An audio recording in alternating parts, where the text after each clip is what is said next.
Querido Pai Celestial, louvado seja o Teu santo nome nessa noite. Obrigado porque já estamos nas horas sagradas do sábado. E agora vamos abrir a Tua palavra e vamos meditar nela. Pedimos sabedoria, pedimos a unção do Espírito Santo, pedimos a Tua graça, a Tua misericórdia, e que o Espírito Santo fale conosco. E que no final, todos nós, ao sairmos daqui, saiamos com a certeza de que tivemos um encontro com Jesus. Se tiver alguém entre nós passando por um momento difícil, passando por um momento de batalha, problemas familiares, ou espirituais, ou financeiros, ou conjugais, ou algum outro problema qualquer, que nessa noite a Tua palavra traga a essa pessoa a paz e a vitória. Fica conosco, abençoa também os internautas, em nome de Jesus, amém. Tema de hoje, face a face, é o meu tema. E ele está baseado em Êxodo. Quem tiver uma Bíblia e quiser acompanhar, abra em Êxodo, capítulo 33, a partir do versículo 17.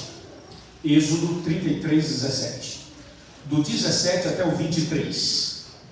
Enquanto vocês estão abrindo a Bíblia, eu quero cumprimentar os amigos do nosso canal no YouTube, também do Facebook e das demais redes, que estão a partir de agora conosco, estudando a palavra de Deus. Estamos diretamente da Igreja Adventista do Sétimo Dia, de Vale Verde, que fica, aqui é Planaltina DF, ou seja, região de Brasília. Para quem está assistindo a gente de outro lugar do mundo, estamos na região de Brasília. Ok, Êxodo capítulo 33, do verso 17 em diante. Se algum convidado não conseguir achar o texto, tiver dificuldade, você que está perto, ajuda, por favor, para que o nosso convidado abra a Bíblia e leia com a gente. Diz assim: disse o Senhor a Moisés: farei também isto que disseste, porque achaste graça aos meus olhos, e eu te conheço pelo teu nome. Então ele disse: rogo-te que me mostres a tua glória. Respondeu-lhe: farei passar toda a minha bondade diante de ti, e te proclamarei o nome do Senhor. Terei misericórdia de quem eu tiver misericórdia, e me compadecerei de quem eu me compadecer. E acrescentou: não me poderás ver a face, porquanto homem nenhum verá a minha face e viverá. Disse mais o Senhor: eis aqui um lugar junto a mim, e tu estarás sobre a penha. Quando passar a minha glória, eu te porei numa fenda da rocha, numa fenda da penha, e com a mão te cobrirei até que eu tenha passado. E depois, em tirando eu a mão, tu me verás pelas costas, mas a minha face não se verá. Até aqui. Toda a nossa meditação estará baseada nesse texto. Por favor, irmãos e irmãs, convidados especiais e amigos da internet, por favor, levantem a cabeça, olhem para mim, que eu quero fazer desse momento uma conversa franca com você, de coração para coração, com base na Bíblia Sagrada. Essa é uma parte da história de Moisés. Vamos saber um pouco sobre Moisés, e vamos saber por que esse texto foi escrito dessa maneira. Moisés nasceu num tempo em que havia um decreto de morte. Faraó havia feito um decreto de morte, e o decreto era o seguinte: toda criança do sexo masculino que porventura pudesse nascer deveria ser morto ou morta. A criança deveria ser morta. Qual era a ideia do faraó? A ideia era o seguinte: as mulheres hebreias, as mulheres israelitas, elas eram muito férteis, engravidavam muito e tinham muitos filhos. E o faraó ficou preocupado de que o povo de Israel pudesse ter tantos filhos e pudesse crescer tanto que em pouco tempo o povo de Israel poderia dominar o Egito. É mais ou menos a mesma ideia da China. Vocês sabem que a China é o país mais populoso do mundo. Agora perdeu para a Índia, depois passou a ganhar de novo da Índia, e fica ali. China e Índia são os dois países com mais população no mundo.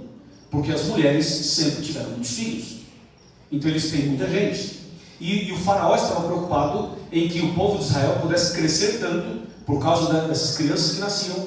Então o faraó pensou o seguinte: vamos interromper isso, porque senão eles vão dominar o Egito e nós vamos virar escravo deles. Então vamos matar os meninos, porque são aqueles que guerreariam, os homens que iam para a guerra e tal. Então vamos matar. Essa era a ideia. E foi nesse tempo desse decreto de morte que Joquebede era o nome da mãe de Moisés, essa senhora engravidou. E quando ela engravidou, lógico, naquele tempo não tinha ultrassonografia, não tinha como fazer os exames que tem hoje, portanto ela não sabia se era menino ou menina. E ela conviveu com essa gravidez durante o tempo normal de gestação e não sabia se era menino ou menina, mas ela sabia de uma coisa: se fosse menino, seria morto; se fosse menina, sobreviveria. E quando nasceu o seu bebê, ela viu que era um menino. Então aí ela não sabia se ria ou se chorava. Ela não sabia se alegrava ou se chorava, porque se alegrar porque ganhou um filho, e chorar porque o filho poderia ser morto. O que Joquebede fez? Orou ao Senhor e resolveu esconder o seu filho. E escondeu o bebê durante alguns meses. E depois a criança vai crescendo, e ela faz barulho, né? Ela chora, ela grita, e aí ela não pôde mais esconder o filho.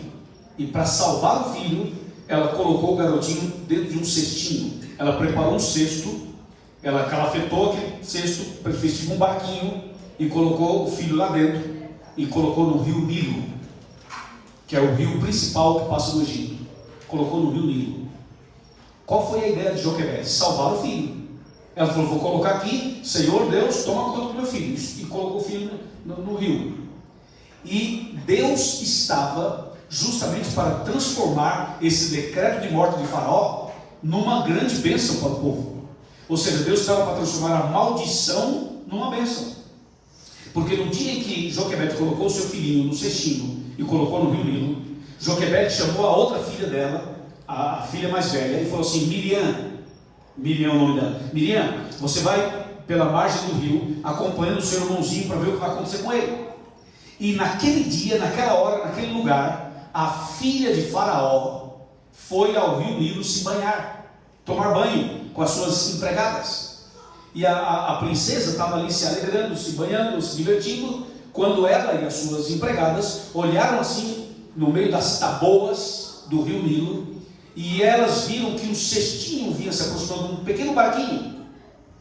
E elas correram lá para ver o que era. E quando abriram o cestinho assim, tinha um bebezinho lá dentro, a coisa mais fofa do mundo. Estava chorando com fome.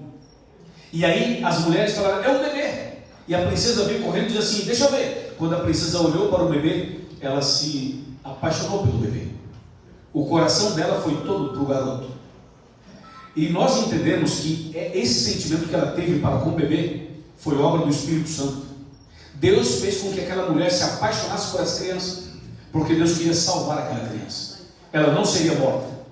E como que Deus fez? Olha como Deus fez. Usou a filha do faraó, que fez o decreto, para salvar a criança.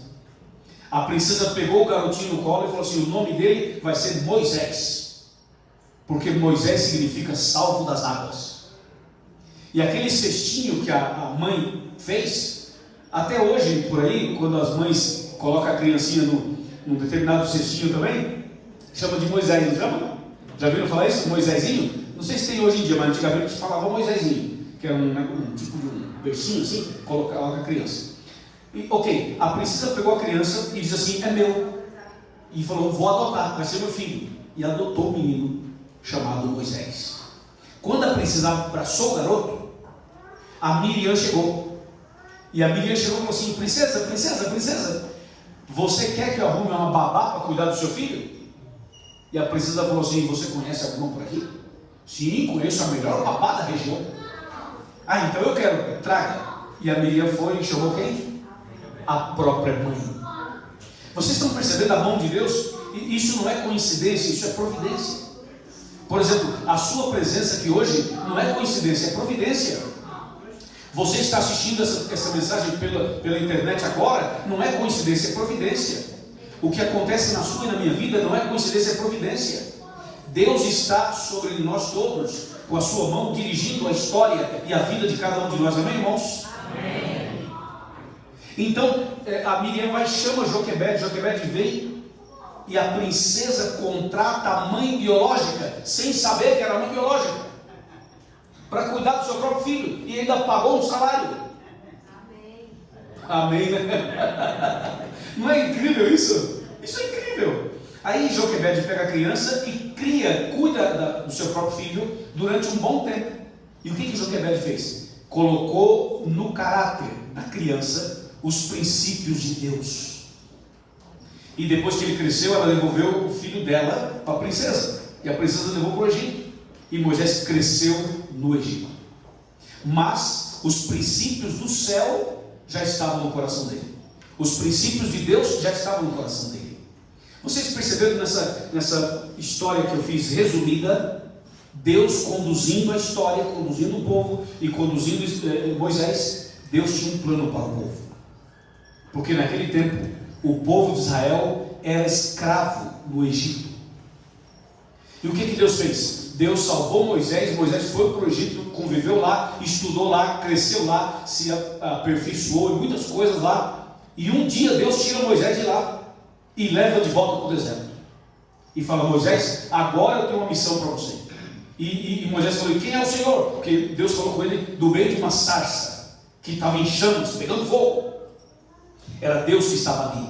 Sarça é uma pequena árvore típica do deserto. E então Deus aparece naquela árvore em chamas e convida Moisés para uma missão. Moisés relutou, vocês sabem a história, mas finalmente Moisés aceitou o chamado. E Moisés então agora volta para o Egito como um servo de Deus para tirar o povo da escravidão. E Deus fez uma obra extraordinária.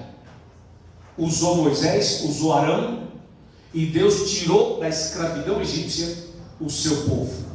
A Bíblia diz que Deus tirou do Egito, da escravidão, 600 mil homens do sexo masculino, não homens no sentido genérico, como seria? É isso. Não, na verdade é o seguinte: Deus tirou o seu povo da escravidão egípcia, 600 mil homens, sem contar as mulheres e sem contar as crianças. Quando você conta as mulheres e as crianças, vai para mais ou menos 1,5 milhão. Foi essa quantidade de gente que Deus tirou da escravidão egípcia, através de Moisés e de Arão. E agora Moisés tornou-se o líder desse povo pelo deserto, caminhando pelo deserto com aquele povo até chegar à terra prometida. Agora escutem uma coisa, atenção internautas, atenção irmãos e irmãs e convidados. Eu estive no Egito. Eu estive nesse país e do Cairo, que é a capital. Se você sai do Cairo e viaja para Israel hoje, se você fizer uma viagem normal assim, você vai calcular mais ou menos 1.000 quilômetros, desde do Cairo até Israel. Se você fizer uma viagem normal pelas vias normais, você chega ali, dá mais ou menos 1.000 quilômetros, talvez um pouquinho mais. E o que aconteceu? O povo de Israel saiu do Egito e começou a caminhar pelo deserto em direção à terra prometida. Então, como eles foram caminhando, e era muita gente, tinha gente idosa, tinha criança, tinha pessoas doentes, tinha pessoas mais fracas e tal, eles foram caminhando, eles gastariam assim, eu vou exagerar, caminhando, para você caminhar 1.000 quilômetros, vamos supor que nós saíssemos daqui para São Paulo, que dá mais ou menos 1.000 quilômetros. Quanto tempo nós gastaríamos caminhando daqui até São Paulo? Umas 3 semanas? Um mês? Um ano. Um ano caminhando? Não, acho que um ano é muito, não? Bom, depende dessa pessoa, depende da pessoa também, né? Se uma pessoa que tem dificuldade para andar, aí faz sentido. Mas vamos imaginar que caminhando assim normalmente, eu acho que uns 2 meses assim, acho que chegaria, né? Acho que chegaria. Sabe quanto tempo Israel demorou no Egito até a terra prometida? Quanto tempo eles gastaram caminhando? 40 anos. É muito, não é não? É muito. 40 anos. 40 anos para caminhar 1000 quilômetros? E por que 40 anos para caminhar 1000 quilômetros? Agora escutem, porque aqui está um ponto, não é o ponto central da mensagem, mas é o ponto que prepara para a gente chegar no central da mensagem. Deus fez com que Israel caminhasse em círculo. Israel caminhou em círculo. E o que eles poderiam fazer em 2 meses, talvez, eles fizeram em 40 anos. E por que Deus fez isso? Porque Deus queria que antes deles entrarem na terra prometida, Deus queria que eles fossem purificados. Porque uma coisa é você sair do Egito, outra coisa é o Egito sair de você. Uma coisa é você sair da escravidão, outra coisa é você se livrar das consequências da escravidão. Não sei se está claro. É como uma pessoa que fuma. A pessoa que fuma, vamos supor que ela fumou 40 anos, aí ela decide parar de fumar. Não vou fumar mais. Aleluia, parou de fumar. Mas no corpo dela ainda tem o quê? As toxinas do cigarro. E vai demorar um tempão para se purificar dessas toxinas, correto, pessoal? Então veja, por que Jesus não voltou ainda?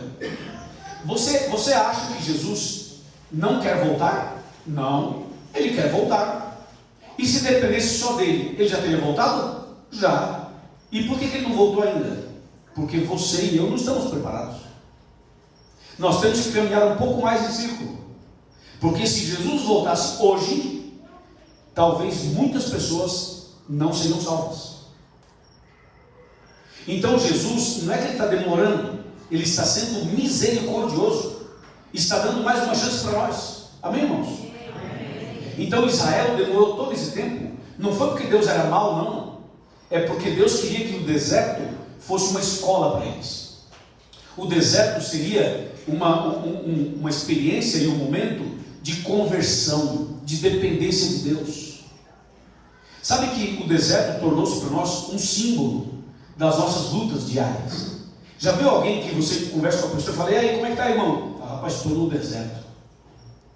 E aí, irmã? Ah, o deserto está bravo. A gente fala deserto no sentido assim, a prova que eu estou passando, a luta que eu tenho na minha família, a crise que eu tenho no meu casamento, o problema de saúde que eu enfrento, o vazio que eu tenho, a depressão que não me larga, entendeu? Então a gente fala assim, estou passando por um deserto. Sabe que do deserto, que é esse momento difícil que todo mundo atravessa, é uma grande oportunidade que Deus está dando para você e para mim, para a gente aprender a confiar em Deus. Entendeu? Para aprender a confiar em Deus. E Deus tem permitido algumas coisas na minha vida e na sua vida para isso. Vocês lembram da história de Noé? Ok, Noé construiu a arca, não construiu? Construiu. Depois ele entrou na arca com a sua família e com os animais. Eu pergunto, vocês já leram na Bíblia e já analisaram que a arca não tinha direção, não tinha o timão para ele controlar e para ele administrar? A arca não tinha o local onde o responsável pode segurar e administrar e falar agora para a direita, agora para a esquerda, agora vou acelerar, agora vou mais devagar. Não tinha. Eles entraram na arca e ficaram nas mãos de Deus. As águas levaram a arca. E Deus, quando deu a orientação para ele fazer a arca, Deus já deu desse jeito. Entra na arca e deixa comigo. E isso é difícil. É difícil. Você que dirige carro, você que é motorista, já foi de carona com outra pessoa dirigindo? Você viu que tem gente que sofre, não sofre? Porque quem dirige acha que ele dirige melhor que os outros. E aí, se você vai de carona, você fala, ó, cuidado, olha isso, olha aquilo, né? E tal. E aí fica dando um monte de palpite. Porque na verdade você não quer dar o volante para ninguém. Você quer dirigir. E esse é um problema que nós temos na nossa vida espiritual. A gente não se entrega para Deus porque nós não queremos que Deus dirija a nossa vida. Nós queremos que a bênção de Deus nós queremos que nós tomemos as decisões e que a gente dirija a nossa própria vida. E aqui está uma lição para a gente. O povo no deserto não tinha mapa, não tinha bússola, não tinha GPS, não tinha celular, não tinha essas tecnologias que nós temos hoje. Então eles começaram a andar pelo deserto sob a direção de Deus. Senhor, leva-nos. E Deus foi levando. 40 anos. Deus falou assim: tem que passar por uma purificação. O próprio Moisés se converteu no deserto. Quando Moisés foi tirar o povo do Egito, Moisés ainda não estava convertido, não. Totalmente não, estava em processo. Ele se converteu durante o deserto. E isso aqui é muito interessante observar. Bom, finalmente eles passaram por tantas experiências, né? O Mar Vermelho, lembra? O Maná, as águas de Mara, o episódio da guerra, Moisés com as mãos levantadas e tal, outros momentos extraordinários, a nuvem, a luz de noite, a nuvem de dia, todos os milagres que aconteceram no deserto, Deus estava dirigindo o seu povo. Deus dirigiu Israel em cada detalhe. Finalmente, eles chegaram num ponto em que Moisés estava mais maduro, mais experiente. Moisés estava mais dependente de Deus. E quando você chega aqui no capítulo 33 de Êxodo, se você ler o capítulo inteiro, você vai ver que Moisés começou a acordar de madrugada para orar. Moisés acordava de madrugada e ia para uma tenda orar. E tinha um jovem que seguia Moisés. Quem era esse jovem? Josué. Josué começou a seguir Moisés e aprendeu com Moisés. Moisés estava fazendo um discipulado. Bom, finalmente, chegando nessa experiência de Moisés, quando ele é mais maduro, quando ele busca Deus de madrugada, quando Moisés está convertido, está transformado, Moisés passou a ser íntimo de Deus, passou a conversar com Deus mais intimamente, passou a depender mais de Deus. Moisés estava mais maduro, mais preparado. Aí chegou num ponto que a intimidade de Moisés com Deus era tão grande, a amizade de Moisés com Deus era tão grande, o episódio do Monte Sinai, os 10 mandamentos, Deus falava com Moisés, Moisés ouvia a voz de Deus e passou a ter essa relação maravilhosa do Criador com a criatura, do pai com o filho. E essa intimidade se tornou tão forte, que Moisés chegou a um ponto em que ele falou assim: Senhor, nós somos amigos. Nós somos amigos. E Deus disse: sim, nós somos amigos. Senhor, se nós somos amigos, eu posso fazer um pedido? Deus falou: sim, pode. Claro que eu estou parafraseando o texto. Sim, pode. E Moisés falou assim: Senhor, eu já conversei com o Senhor muitas vezes, já ouvi a sua voz muitas vezes, o Senhor já falou comigo nas montanhas muitas vezes, eu já vi o Senhor fazer milagres extraordinários nesse deserto. Mas eu tenho um pedido: eu nunca vi a tua face. Eu já ouvi tua voz, eu já vi o Senhor de maneira sobrenatural, mas eu nunca vi o seu rosto, a sua face. O meu pedido é o seguinte: o Senhor pode aparecer na minha frente sem nenhum disfarce, sem nada de bloqueio. O Senhor pode aparecer na minha frente 100% como o Senhor é. Eu quero olhar no seu rosto, eu quero olhar dentro dos seus olhos, eu quero ver o Senhor em toda a sua glória. Olha o pedido de Moisés. Gente, para ser bem sincero, eu também quero isso. Quantos querem também ver a face de Deus? Levanta a mão. Claro, nós todos queremos. E Moisés fala assim: Senhor, aparece na minha frente, mas eu quero ver o Senhor exatamente como o Senhor é. Eu não quero ver um fogo, uma fumaça, um vento, um trovão, um relâmpago. Não, eu quero ver o Senhor exatamente como o Senhor é. Aparece para mim. Aí Deus falou assim: Moisés, realmente nós somos amigos. Realmente nós somos amigos. Eu amo você e sei que você me ama. E eu te amo tanto, Moisés, tanto, que eu não posso aparecer para você exatamente como eu sou. Porque se eu aparecer para você exatamente como eu sou, você será fulminado. Porque eu sou Deus e você é homem, pecador. Por isso que eu apareço para você assim. Você me vê assim, você vê o fogo, a fumaça, o trovão, o relâmpago, escuta a minha voz. Mas se eu aparecer para você como eu sou, você será fulminado. Então, Moisés, eu não posso aparecer para você, porque eu te amo. Imagina isso, eu te amo tanto que eu não posso aparecer para você. E Moisés ficou triste, porque queria ver a face de Deus. Ficou triste. Aí Deus olhou para Moisés e falou assim: ei, Moisés, calma, por que está com essa cara? Por que está triste? Sim, Senhor, qual é a proposta? A proposta é a seguinte: está vendo aquela pedra ali? Sim, estou vendo. Está vendo aquela fenda na rocha? Estou vendo aquela fenda na rocha. Então minha proposta é o seguinte: vai para lá, fique de cócoras naquela fenda da rocha, e eu vou passar na sua frente. Uau! Eu vou passar na sua frente.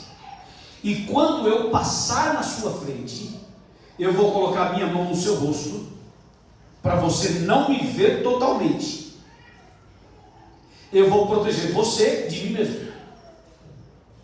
Então eu coloco a minha mão sobre o seu rosto, aí eu passo na sua frente. Quando eu passar na sua frente, aí eu tiro a mão e você me vê pelas costas. E aí, Moisés falou: Senhor, que maravilha. Fechado? Aí tá ok? Concordo? Tá bom? Tá ótimo? Tá excelente? Então, Senhor, vamos fazer assim. Aí Deus falou: vai para lá, Moisés. Ele foi. Tá pronto? Estou pronto, Senhor. Ok. Tá pronto mesmo? Estou pronto, Senhor. Aí Deus falou assim: vou passar na sua frente. Vou passar na sua frente. Atenção, você do som. Vou passar na sua frente. Aumenta para mim um pouquinho o microfone que eu vou fazer um negócio aqui agora. Pode me dar, depois você abaixa. Olha só. Está pronto, Moisés? Sim, estou pronto. Ok. Vou passar na sua frente. 1, 2, 3. Que cena, hein? Pensa na cena. Aí Moisés está lá, agachado, com os olhos arregalados assim, para ver Deus, né? Deus ia passar na frente dele. Aumentou o meu microfone? Aumentou? Aumenta o fundo musical também. Aí está lá Moisés, preparado. E Deus fala: pronto, Moisés? Pronto, Senhor. Aí lá vem Deus, de lá para cá. Olha, Moisés, eu sou Moisés. Lá vem Deus, de lá para cá. Aí Deus vem de lá para cá assim. É uma mistura de fumaça, de fogo, de vento, de relâmpago, de trovão. Um negócio que não dá para explicar. É sobrenatural. Vem Deus de lá para cá, passando assim. E quando Deus começa a passar,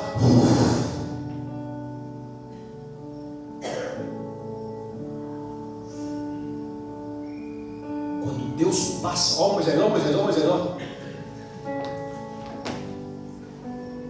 Moisés acompanha Deus assim, tá? Para ver Deus pelas costas.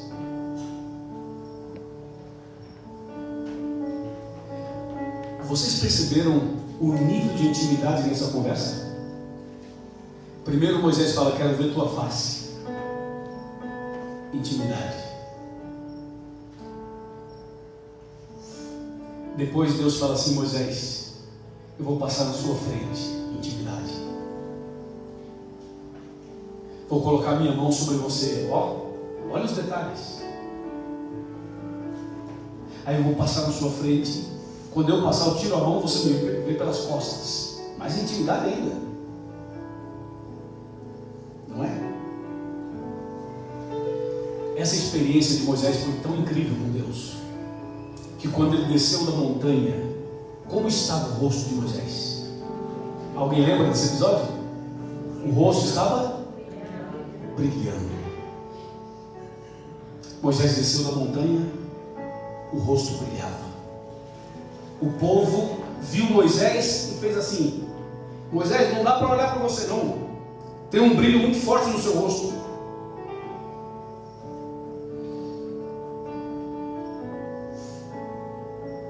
Depende com quem você anda. E eu ando. Vai ser o nosso rosto, o nosso olhar, a nossa postura. Se você anda com uma pessoa ruim, você vai refletir essa pessoa no seu dia a dia. Se você convive com quem fala palavrão o tempo todo, daqui a pouco você, sem perceber, acaba soltando um. Se você anda com uma pessoa boa, você também vai ser bom. Se você anda com alguém que é um exemplo, isso influencia você. Se você anda com Deus, você reflete Deus. As pessoas vão ver Deus no seu olhar, no seu rosto, nas suas palavras, na sua postura. Sabe por que as igrejas não estão mais cheias? Porque a gente prega uma coisa e faz outra. Está faltando um brilho no meu rosto e no seu rosto. Está faltando o brilho de Deus em nós. E para termos esse brilho, temos que estar mais perto de Deus, em maior comunhão com Ele. Assim foi Moisés. O tempo passou, e um dia Deus falou assim: ô Moisés, vem cá, chega mais perto, vem cá Moisés.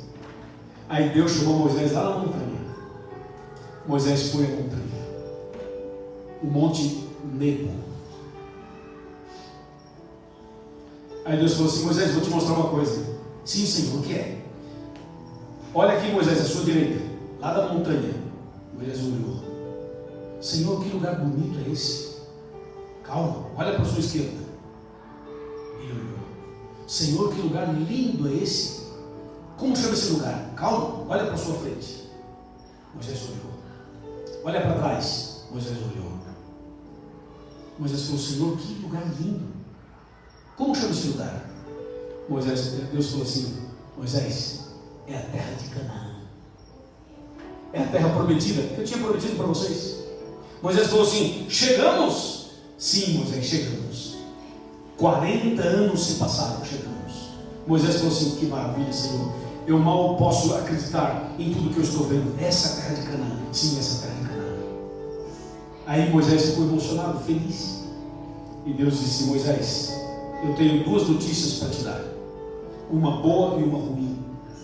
Qual você quer primeiro? Moisés disse: dá a notícia ruim primeiro, depois a boa compensa a ruim. Ok. A notícia ruim, Moisés, é que você não vai entrar na terra prometida. Como? Isso, você não vai entrar na terra prometida. Senhor, eu escutei direito, escutou. O senhor pode repetir? Sim, você não vai entrar na terra de Canaã. Eu não vou entrar? Não vai. Mas como não? Não vai. Mas não vai. Mas não vai. Senhor, eu não vou entrar. Não vai entrar. Mas Senhor, por quê? Moisés, você não vai entrar. Meu Deus, que notícia ruim é essa? E qual que é a notícia boa? Calma que eu não terminei a ruim ainda. Você não vai entrar e vai morrer. Senhor, não brinca com esse negócio. Eu não vou entrar e ainda vou morrer? Exatamente. Mas Senhor, eu vou morrer e não vou entrar? Isso. Isso não é uma notícia ruim, é uma notícia péssima. E qual que é a boa notícia? A boa notícia é que você vai morrer. Aí eu vou ressuscitar você e vou levar você não para essa terra de Canaã, vou levar você para a minha casa, vou levar você para o céu. Moisés na época olhou e falou assim: é sério? É sério? Aí Moisés falou: maravilha, Senhor, então maravilha, estou preparado. E Deus falou assim: está pronto, Moisés? Sim, Senhor, estou pronto. Vou para o céu agora? Não, preparado para morrer. Não, mas tem que morrer? Tem que morrer. Não dá para o Senhor me levar direto sem morrer? Não dá, você vai ter que morrer. Mas Senhor, como é que eu vou morrer? Que dia? Deus falou: hoje. A que hora? Agora. E como é que é isso? Deus falou: deita e morre. Moisés deitou e morreu. Aí quando Moisés morreu, apareceu Satanás. Satanás chegou e falou assim: opa, é meu. Esse é meu. Porque ele pecou. Ele feriu a rocha. Ele não aceitou o chamado de Deus na primeira, duvidou de Deus. Ele matou um egípcio. Ele ficou nervoso no deserto. Ele pecou, ele é meu. O diabo chegou e falou: é meu. Aí a Bíblia diz assim, que Deus chegou e falou assim: ô Satanás, sai. E Deus expulsou Satanás, repreendeu Satanás e falou: ele pertence a mim, disse Deus. E Deus ressuscitou Moisés e levou Moisés para o céu. Muitos anos depois, quando Jesus esteve aqui na terra, Jesus foi transfigurado. Lembra da transfiguração de Jesus? E na transfiguração, quem apareceu lá? Elias de um lado e Moisés do outro. Senhores, onde está Moisés? No céu. Mas quem era Moisés? Um garoto que nasceu no contexto de um decreto de morte. Era para Moisés nem ter sobrevivido. E onde está Moisés? No céu. Eu pergunto a você, e como é a sua história? Você era para estar morto também? Ou morta? Já passou por muitas lutas? Você teve Covid, quase morreu, mas está aqui. Teve outra doença, fez uma cirurgia, sofreu um acidente. Quando você nasceu com algum problema? No parto, a sua mãe sofreu. Você talvez está aqui, mas não era para estar aqui. E por que você está aqui? Atenção, pelo mesmo motivo que Moisés foi salvo das águas. O mesmo Deus que transformou a maldição que era para matar Moisés em uma bênção, que foi a salvação dele, e levou Moisés para o céu, é o mesmo Deus que está aqui essa noite. É o mesmo Deus que te protegeu até hoje. É o mesmo Deus que guiou você até hoje. É o Deus Todo-Poderoso que está no meio de nós. Diga amém, irmãos. Amém. E esse Deus que dirigiu a vida de Moisés é o que está dirigindo a minha vida, a sua vida, a vida do internauta, a vida de cada um de nós, indistintamente. Você é adventista, ou é católico, ou é evangélico de outra igreja, ou não é de igreja nenhuma, ou é de outro movimento, não importa. Você está aqui hoje e hoje Deus está falando com você. Hoje Deus tem um chamado para você. E veja, Moisés teve muitos problemas. Ele chegou a matar uma pessoa. Você já matou alguém? Acho que não. Eu também nunca matei ninguém. Mas você e eu somos pecadores tanto quanto Moisés. E assim como Jesus levou Moisés para os céus, um dia Ele vai levar você e eu para o reino dos céus também. Amém. Moisés não queria ver a face de Deus? Queria. Não pôde ver porque era pecador. Viu só pelas costas. Mas hoje ele mora com Deus no reino dos céus. Um dia, minha gente, Jesus vai voltar. E vai levar a senhora, a senhora, o senhor, você, cada um de nós, para os céus. Preparem-se, preparemos-nos, porque esse dia está perto. Jesus em breve voltará.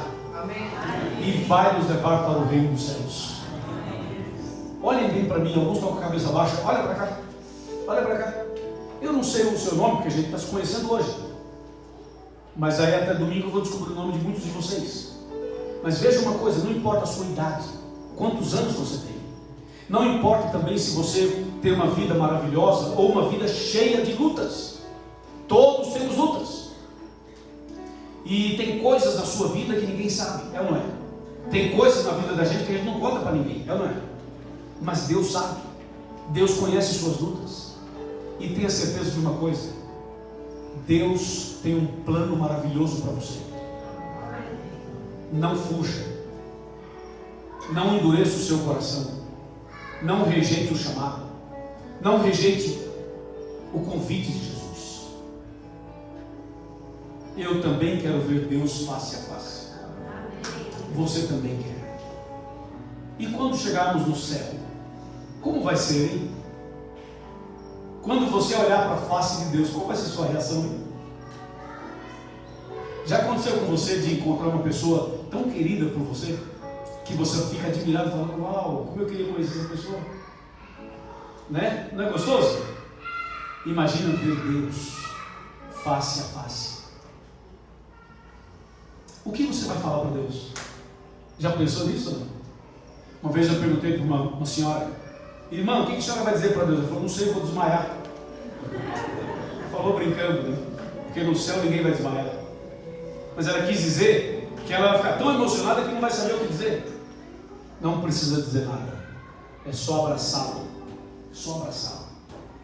Mas se conseguir dizer alguma coisa, diga o quê? Obrigado. Eu não merecia estar aqui, mas pelos méritos de Cristo eu estou aqui. É isso. Quem você quer ver no céu, hein? Além de Deus, além de Jesus e além do Espírito Santo e dos anjos, seres humanos, estou falando. Quem você quer ver no céu? Qual personagem bíblico você mais admira? Vai pensando, vai sonhando, porque esse dia vai chegar. Mas hoje eu não posso terminar sem lhe fazer um apelo, um convite. Nós não estamos aqui por acaso. Nós não chegamos aqui porque não tínhamos o que fazer. Você tem muita coisa para fazer, eu também tenho. Mas por que estamos aqui? Estamos aqui porque Deus nos trouxe aqui. E por que Deus nos trouxe aqui? Porque queria que nós ouvíssemos essa mensagem. E por quê? Porque Deus quer dizer para você e para mim que Ele vai levar você também para os céus. Mas você precisa tomar uma decisão. Uma decisão. E essa decisão é entregar sua vida completamente a Ele. Entregar seu coração completamente a Ele. Essa deve ser a decisão. E entregar-se sem reservas. Entregar-se totalmente nas mãos dEle. E tenha certeza que Ele vai conduzir você, os seus passos, por essa caminhada, por esse mundo, até chegarmos ao reino dos céus. Você que está vendo a gente pela internet, eu não sei se você está em casa, ou no trabalho, ou viajando. Eu não sei se você está bem ou está mal. Eu não sei se você tem fé ou não tem fé. Não sei se você frequenta uma igreja, claro, não sei nada. Mas o que eu sei é que se você está assistindo essa mensagem, é porque Deus tem um propósito para você. É porque Deus tem um convite especial para você. Então abra o seu coração, tome uma decisão, estude a Bíblia, frequente a igreja adventista, nasça de novo, comece uma vida nova, comece uma caminhada nova e se prepara. Prepara você, prepara a sua casa, prepara a sua família. Mesmo que você esteja passando por uma crise terrível, mesmo que você diz assim: mas eu não consigo, eu não tenho forças. Eu entendo. Quando você não consegue, fala para Deus: Senhor, eu não consigo, faça por mim. Quando você diz: eu estou doente numa cama, não consigo levantar, não tem problema, Deus vai até a cama onde você está. Deus entra no seu quarto, na sua sala, na cozinha, no seu escritório, onde você estiver. Não existe impossíveis para Deus. Não existe uma pessoa que Deus não possa alcançar. É só você dar uma chance, é só você permitir, é só você dizer: Senhor, entra, pega meu coração, eu não consigo dar, mas por favor pega, eu permito que o Senhor pegue, que o Senhor entre na minha vida. Não seja duro, não seja insensível, para de ser uma pessoa durona. Você assiste as mensagens, quanto tempo faz que você acompanha pela internet e você nunca foi à igreja, nunca se batizou, nunca parou de fumar, nunca parou de beber, nunca abandonou os pecados? O que acontece com você? Qual o seu problema? Vai ficar assim até quando? Vai ficar em casa até quando? Vai ficar só ouvindo as mensagens até quando? Amigo e amiga, tem que se levantar em nome de Jesus. Tem que tomar uma atitude de fé, tem que criar coragem, sai dessa casa, levanta dessa cama, anda, pega o carro, vai para a igreja. Não tem o carro, vai de carona. Não tem carona, vai de táxi. Não tem dinheiro, vai a pé, dá um jeito, mas vai. Deus está chamando você, é hoje, é agora, é aqui. E se você acredita, se você aceita esse convite, escreva aí dizendo: eu aceito, eu me entrego, eu me rendo, eu quero que Deus me resgate, que Deus me salve. E essa mensagem que eu estou falando para você que está em casa, é você mesmo. Você que já frequentou várias igrejas, já bateu em tantas portas, já tentou de tudo e não conseguiu, se decepcionou, ficou ferido, ficou machucado, está me assistindo, mas está com raiva, tem raiva no seu coração, tem ódio no seu coração. Não importa, Jesus ama você com raiva e tudo, com ódio e tudo. Jesus tem um plano para você. Eu quero convidar você agora para tomar essa decisão. E nós vamos orar para que Deus derrame o poder do Espírito Santo no seu coração. Amém.